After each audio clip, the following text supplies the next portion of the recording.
Well so finally extreme rules खत्म हो चुका है और एक्सट्रीम रूल्स के तुरंत बाद ही आ चुका है हमारा मंडे नाइट रॉ। और जो इस हफ्ते का मंडे नाइट रॉ था वो तो बहुत ही ज़्यादा पावर पैक और धमाकेदार था। ऐसा लग रहा था कि पुराने वाला WWE वापस आ चुका है। और ये मैं इसलिए कह रहा हूँ कि हमें बहुत टाइम बाद that D generation act triple H की टीम और शाइन माइकल्स हमें मंडे नाइट रॉ में हमें देखने को मिले। और उसके साथ साथ होता है हमारे सेथ रॉलिंस का काफ़ी टाइम बाद एक मान लीजिए काफ़ी टाइम बाद सेथ रॉलिंस के हाथ में हमें कोई चैंपियनशिप देखने को मिली। और फिर रोमन रेंस भी हमें पूरी ब्लड लाइन की टोली के साथ दिखते हैं रिंग के अंदर। और होता है at the end main event में रिडल और सैमी ज़ेन का एक बहुत ही प्यारा सा मज़ेदार ट्विस्ट एंड टर्न से भरा मैच। सो सारी चीज़ें इस हफ्ते के मंडे नाइट रॉ की winners losers matches twist and turns सारे अनफॉरगेटेबल मूवमेंट्स वो सारी चीज़ें आने वाले 10 मिनट में हम कवर करने वाले हैं। So without wasting any time let's start this video. तो सबसे पहले रोमन रेंस उनकी शाही एंट्रेंस लेते उनकी पूरी ब्लड लाइन की टोली के साथ, जिसमें होते the Usos, the Sami Zayn, Solo Sikoa और उनके पॉल हेमन। तो सब लोग आते हैं उनके टशन में एंट्रेंस लेते हैं और रिंग के अंदर खड़ जाते हैं बहुत ही शान से। और फिर रोमन रेंस माइक हाथ में लेने के तुरंत बाद रोमन रेंस जे उसो को नोटिस करते हैं और उनको कहते हैं कि जे उसो तुम बहुत ही ज़्यादा बोलते हो और तुम जो बंदा बहुत ही ज़्यादा बोलता है हमारे परिवार का एक रूल है कि जो भी बंदा ग्रुप के अंदर बहुत ही ज़्यादा बोलता है वो होता है सबसे वीकेस्ट। तो जे उसो को वो नीचे दिखाने की कोशिश कर रहे होते और वैसे ही सैमी ज़ेन माइक हाथ में लेते रोमन रेंस को इंटरप्ट कर देते।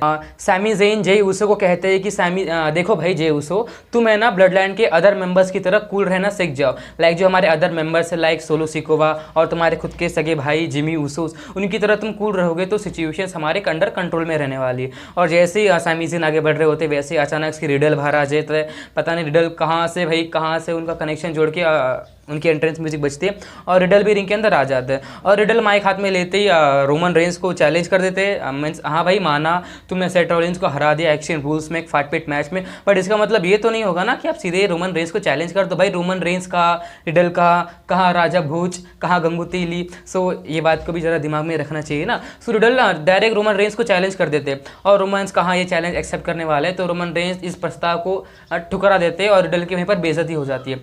और फिर रिडल जवाब में ये कहते हैं कि देखो भाई तुम मेरे साथ नहीं लड़ना चाहते हो तो कोई बात नहीं, मगर ब्लड लाइन का कोई सा भी एक मेंबर्स भेज दो जिससे मेरी फाइट हो इस हफ्ते के रॉ में। तो फिर पीछे से जे उसो सैमी ज़ेन को कुछ उंगली करते और सैमी ज़ेन टशन में चढ़ के आते, हाँ भाई मैं लड़ूंगा कोई बात नहीं।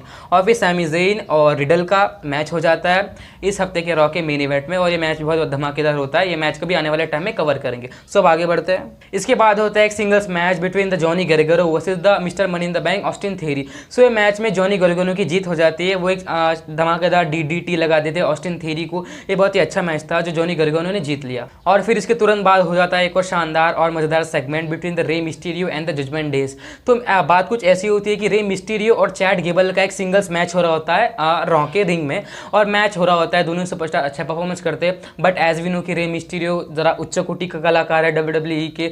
सो रे मिस्टीरियो 619 लगा के ये मैच जीत जाते हैं।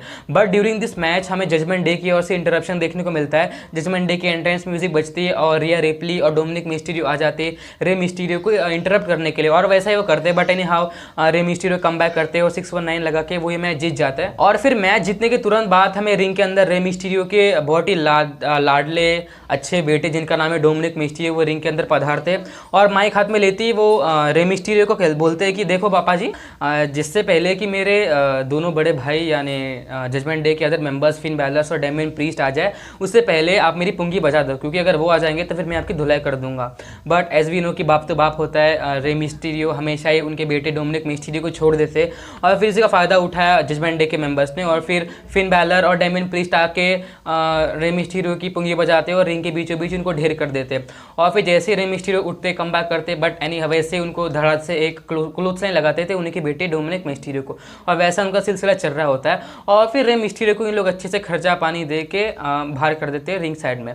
और फिर द जजमेंट डे के चारों के चारों मेंबर्स हमें रिंग के अंदर देखने को मिलते हैं। और फिर फिन बैलर माइक हाथ में लेते एक्सट्रीम रूल्स के बारे में बात करते हैं कि कैसे उन्होंने एज की चटनी बगला दी, एज के साथ साथ उनकी वाइफ बिथ फिनिक्स और रे मिस्टीरियो की भी वाट लगा दी उन्होंने और ये मैच जीत गए। उन्होंने अपने आप का प्रूफ कर दिया। बट जैसे ही वो बोल रहे होते हैं तो वो एजे स्टाइल्स को भी कॉल आउट करते कि एजे स्टाइल्स तुम भी आ जाओ। और फिर एजे स्टाइल्स कहाँ रुकने वाले, एजे स्टाइल्स भी उनकी एंट्रेंस म्यूजिक बजती है और एजे स्टाइल्स आ जाते हैं। और फिर एजे स्टाइल्स रिंग के अंदर आते ही फिन बैलर का जो ऑफर था कि तुम हमारी टीम में आ जाओ, वो बोलते थे कि हाँ भाई मैं आ रहा हूँ, मुझे गले लगा लो। और फिर एजे स्टाइल्स और फिन बैलर एक दूसरे को गले लगा लेते हैं और ये देख के मैं बहुत ही शॉक हो जाता हूँ कि भाई ये क्या हो गया। और मेरी नज़र सीधे घर के बाहर जाके मैं खिड़की में देखता हूँ कि भाई आज सूरज उगा कहाँ से, ये मुझे देखना है। कि एजे स्टाइल्स वन ऑफ वो ऐसे सुपरस्टार्स है जो कभी भी बुराई का साथ नहीं देते, बट एजे स्टाइल्स को पता नहीं क्या हो गया, वो इनके अपोजिट इनकी टीम में चले जाएगा। बट अभी होने वाला था एक करिश्मा। वो करिश्मा ऐसा था कि लूक गालोस और कार्ल एंडरसन का कमबैक हो जाता है और द बार रियूनियन हो जाती है एजे स्टाइल्स की टीम, जो कुछ साल पहले जिन्होंने WWE में आतंक मचा के रखा था, सारे सुपरस्टार्स के नाक में दम करके रखा था, वो टीम रियूनियन हो गई और लुक गालोस, कार्ल एंडरसन और एजे स्टाइल की टीम वापस रियूनियन हो गई।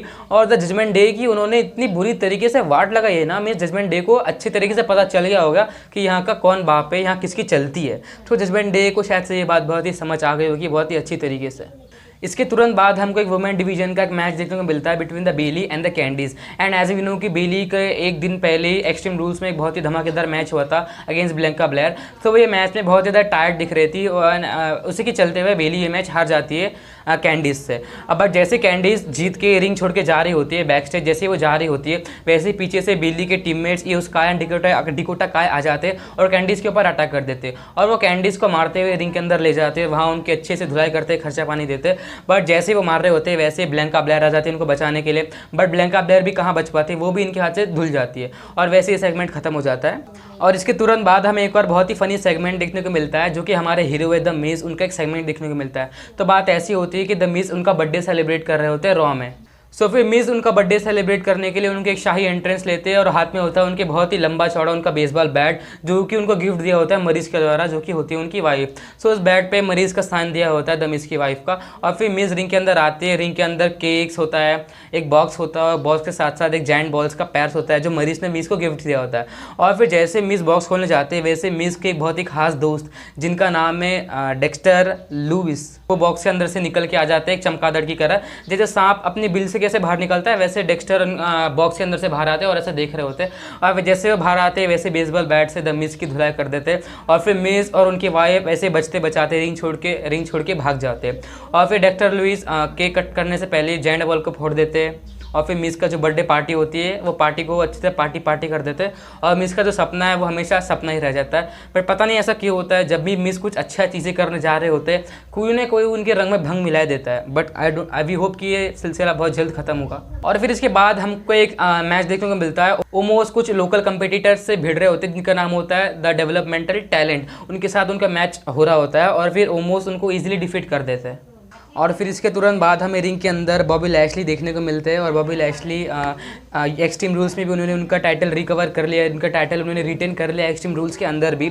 सो बॉबी लैशली हमें माइक हाथ में लेके जस्ट कुछ कहने वाले होते हैं बट वैसे ब्रॉक लेसनर आ जाते हैं बॉबी लैशली को इंटरप्ट करने के लिए और ब्रॉक लेसनर बॉबी लैशली के ऊपर अटैक कर देते हैं, उनको F5 लगाते टेबल के ऊपर, उनको कमोरा लॉक भी लगा देते, उनके हाथ को इंजर्ड भी कर देते, प्लस उसी के साथ साथ बॉबी लैशली को सुप्लेक्स सिटी की भी अच्छे तरीके से सैर करवा देते। और फिर बॉबी लैशली को इस हालत में देखते हुए तुरंत सेथ रॉलिंस रिंग के बाहर आ जाते हैं और उनकी वीरता दिखाते हैं और वो बॉबी लैशली को यूनाइटेड स्टेट चैंपियनशिप के लिए मैच के लिए चैलेंज कर देते हैं और बॉबी लैशली ने चैलेंज एक्सेप्ट कर लिया और ये मैच ऑफिशियल कर दिया जाता है। और फिर ये मैच शुरू होते ही खत्म हो जाता है। मिस बॉबी लैशली जैसी मैच की स्टार्टिंग में सेथ रॉलिंस को स्पीयर देने जा रही होती है तो सेथ रॉलिंस उस स्पीयर को पेडिग्री में कन्वर्ट कर देते हैं और पेडिग्री के तुरंत बाद सेथ रॉलिंस एक स्टॉम्प लगा देते हैं और बाय पिनफॉल सेथ रॉलिंस बन जाते हैं हमारे न्यू यूनाइटेड स्टेट्स चैंपियन। और फिर इस मैच के तुरंत बाद बैक स्टेज हमें बॉबी लैशली का एक इंटरव्यू देखने को मिलता है और बॉबी लैशली कहते हैं कि उनसे सबसे पहले उन्होंने सेथ रॉलिंस के ऊपर ध्यान देंगी बट उससे पहले उन्हें ब्रॉक लेसनर को देखना है। तो नेक्स्ट वीक वो ब्रॉक लेसनर को चैलेंज कर देते हैं फॉर अ सिंगल्स मैच। फिर इसके बाद बारी आ जाती है हमारे आज के लास्ट मैच की जो कि होता है between the honorary Uce Sami Zayn versus the Matt Riddle. तो सबसे पहले दोनों हमारे सुपरस्टार इनके अंदर एंट्रेंस लेते बट सैमी ज़ेन की ओर से ब्लडलाइंस के ज़्यादा मेंबर्स होते नहीं है, सैमी ज़ेन की ओर से सिर्फ जिमी ऊसो उनकी मदद करने के लिए रिंग साइड पर मौजूद होते। सो ये मैच स्टार्ट होता है और मैच की शुरुआत होती है रिडल ने सैमी ज़ेन के ऊपर काउंटर अटैक कर दिया, मैं सैमी ज़ेन के ऊपर वो टूट पड़े बट एनी हाउ पीछे से जिमी ऊसोस ने सैमी ज़ेन की मदद करने के लिए बहुत ही हेल्प करी और सैमी ज़ेन और फिर मैट रिडल को उन्होंने पंच कर दिया। तो फिर इसी को देखते हुए सैमी ज़ेन को ये बात अच्छी नहीं लगी और फिर सैमी ज़ेन तुरंत रिंग के बाहर जाके उन्होंने जिमी ऊसो को समझाया कि देखो भाई मुझे तुम्हारी मदद की कोई ज़रूरत नहीं है, मैं अकेले ही काफ़ी हूँ। और फिर ये देख के सैमी ज़ेन वापस रिंग के अंदर जाते हैं, इसी के ये इंटरप्शन के चलते हुए मैट रिडल ने कम बैक कर लिया और सैमी ज़ेन के ऊपर फिर से हावी होते। बट फिर से एनी हाउ सामी ज़ेन के बोलने के बाद भी द उसूस की ओर से मदद मिलती है सामी ज़ेन को और मैच में इंटरप्शन होता है और फिर सामी ज़ेन फिर से बाहर आते हैं, उनको समझाते हैं कि प्लीज़ ऐसा मत करो और इसी का फ़ायदा उठा लिया मैट रिडल ने और फिर मैट रिडल एट लास्ट एक शानदार RKO दे देते सामी ज़ेन को and by pinfall Matt Riddle ये मैच जीत जाते और इसी तरीके से ख़त्म हो जाता है हमारा आज का मेन इवेंट और शानदार मंडे नाइट रॉ। बट अभी मेन इवेंट के तुरंत बाद द डी जनरेशन एक्स के 25 ईयर्स कंप्लीट हो चुके, द ट्रिपल एच और शॉन माइकल्स और उनके 2 टीम मेंबर्स की जो टीम है, सो उनके 25 ईयर सेलिब्रेशन हमें देखने को मिलता है बहुत ही शानदार तरीके से, बहुत ही अच्छे और कूल वाइब के साथ वो एंट्रेंस लेते एकदम ग्रीनिश तरीके से। ऐसा लग रहा था कि WWE के भाई सच में पुराने दिन वापस याद आ चुके और इनका एक शानदार प्यारा सा सेलिब्रेशन खत्म हो जाता है और इसके तुरंत बाद खत्म हो जाता है हमारे आज का मंडे नाइट रॉ, जो कि होते हैं बहुत ही शानदार धमाकेदार फास्ट और बहुत ही फुल पैक शो होता है। सो आपको इस हफ्ते का रॉ में बेस्ट क्या लगा कमेंट करके मुझको ज़रूर बताना and thank you so much for watching this video till and till the next video. Love you, bye bye and take care, bye.